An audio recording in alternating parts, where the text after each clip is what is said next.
thank you for clicking on the next episode. I'm honored. And let me know what you think if you've heard the other episodes. I'd like to get input. Anyway, today I want to talk about something I learned at university when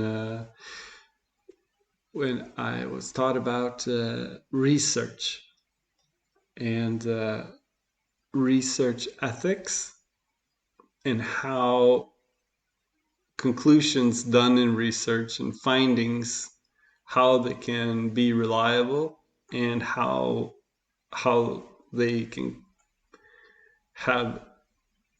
be valid, so to say. So I want to apply this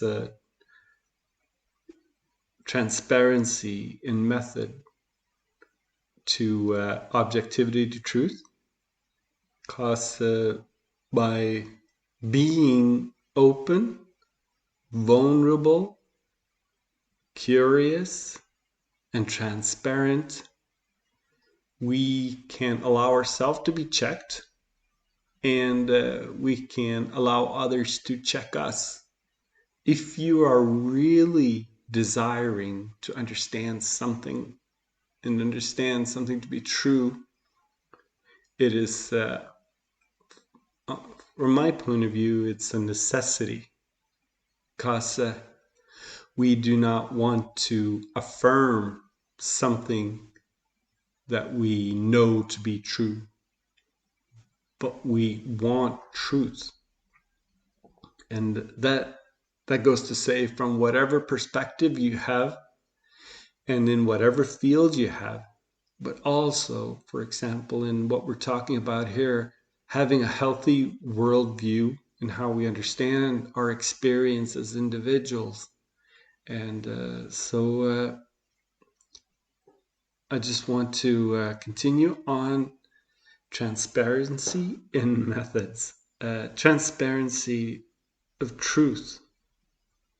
Just to say that what is proclaimed, that it can be very transparent. So there's not this hidden truth. There's a lot of people that have truth claims, truth statements. I have this knowledge, but whenever it's vague or the building blocks to their statements are not really in the open, it can sound right, but I don't know, it feels shady. Because we're here to help each other out. We're here to grow, to understand.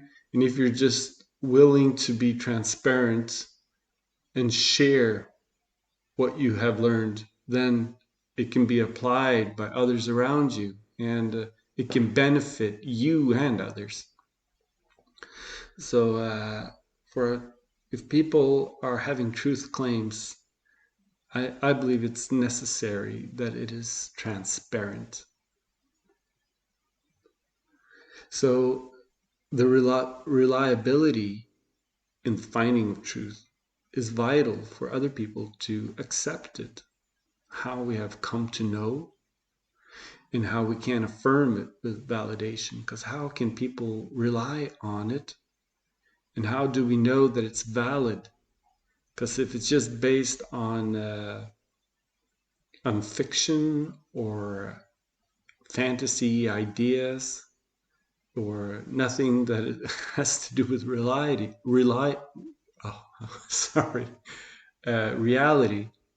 then how can people know that it's valid?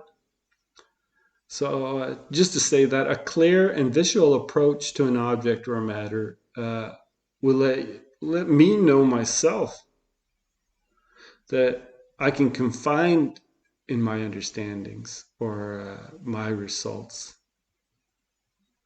So we have to know that in our transparency, it is ourselves that are the instruments to understand the measures and the criterions.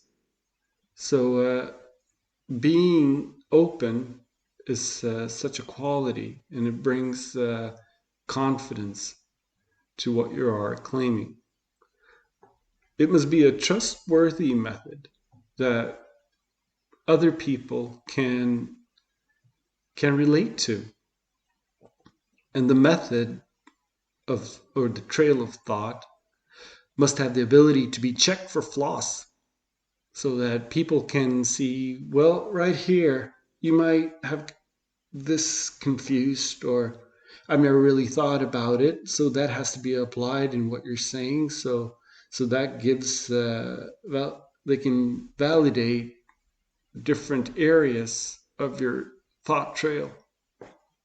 So for others to be able to relate, they have to know how it came about. And if they apply the same method, they come to the same conclusion. So because the approach, the steps, they have to be aligned with a commonality, and even have to work, even if you are influenced of culture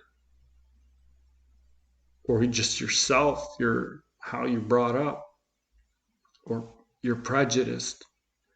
Like if you are leaning to a left or a right or a religion or a field, whatever, that your approach are so transparent.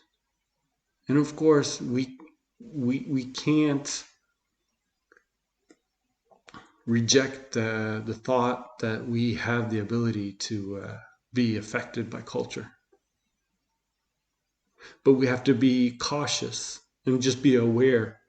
And if others from a different standpoint try the same thing, then they hopefully will find the same conclusion. So to test a truth statement, the method of testing has to be transparent and have the common acceptability as valid. So it must rely on a common understanding or common experience, and the methods have to receive the same results. And then we can talk about, like, these are the steps of creating a theory. And this is also the way to, because a theory is something that we hold for a truth until it is proven otherwise. So to be acceptant to different results is mandatory, because I can't use my knowledge and kind of hit a square cubed in a circle hole and make it work. I may be able to just get it through that hole, but it's not the way it's supposed to be. So my hard head has sometimes tried to put my understanding of the world through different paths, and I've had to just accept that I got to rethink stuff. So to accept different results or what comes is mandatory.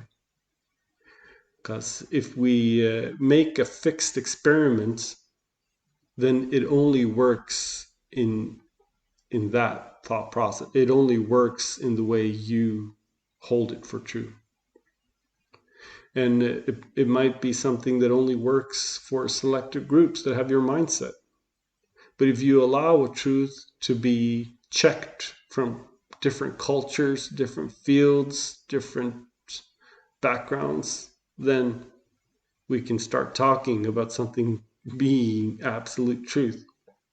It is a prerequisite that the results be allowed to play out and to know, so that we are able to see that that what we're talking about, like, for example, what David Hume talked about when he said about cause and effect, that this A must be the cause that affects B.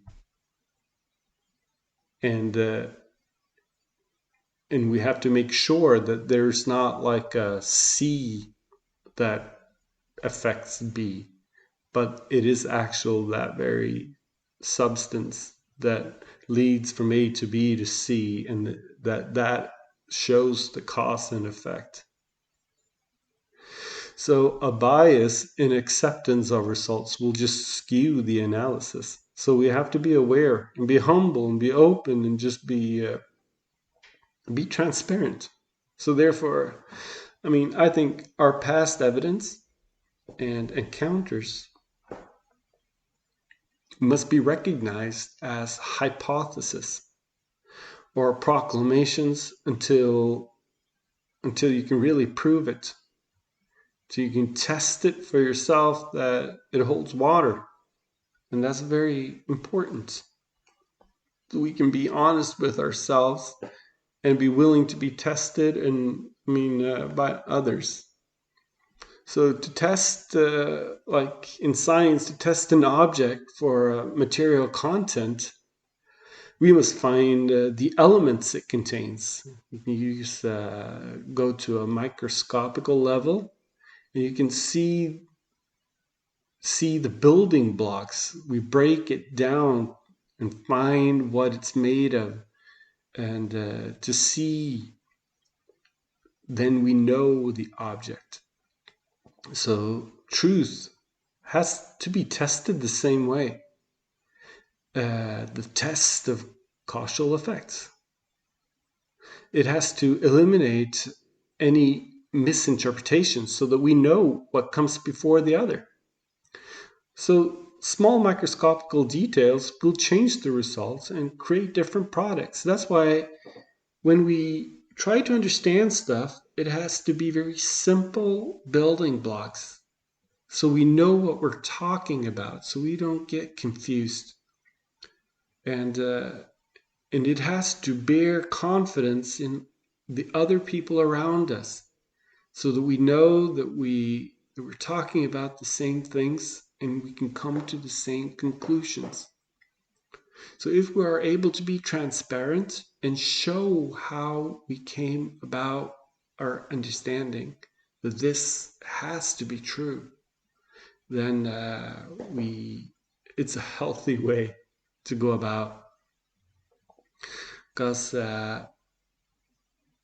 when thought or ideology is at its test, religious claims is at its test, the way of the world, how it works, is at its test, the politics and policies are at its test. Every aspect of the thought line must be tested with thoroughness. And so then we can be sure, because it can have completely different results and might be at fault if there's some parts of the process that is at fault. Like we talked earlier about being biased, having pressure on a specific area, or having a prejudice on a different part, that if just small little things that can really disform the truth. That's probably not the best way to say it, but you know what I mean. So I got to be cautious of the details, because it will not portray truth if not all the building blocks are correct. So if the building blocks doesn't contain the elements of truth, then a truth claim cannot be true. So that's kind of what I wanted to bring into the topic, because the ethical value of being transparent is so important. And if we lack, or if we hold back, then claims that we have that might not be thought through and still be correct. But then if we just allow ourselves to admit that this is based on another person's lectures or teachings or what my mother or father taught me or what I learned at school, if we just allow ourselves to just be open, then we know what we're building on. And that's kind of what I wanted to bring out in this episode. So hopefully it was interesting for you, and I wish you a very good day. All right, thanks. Goodbye.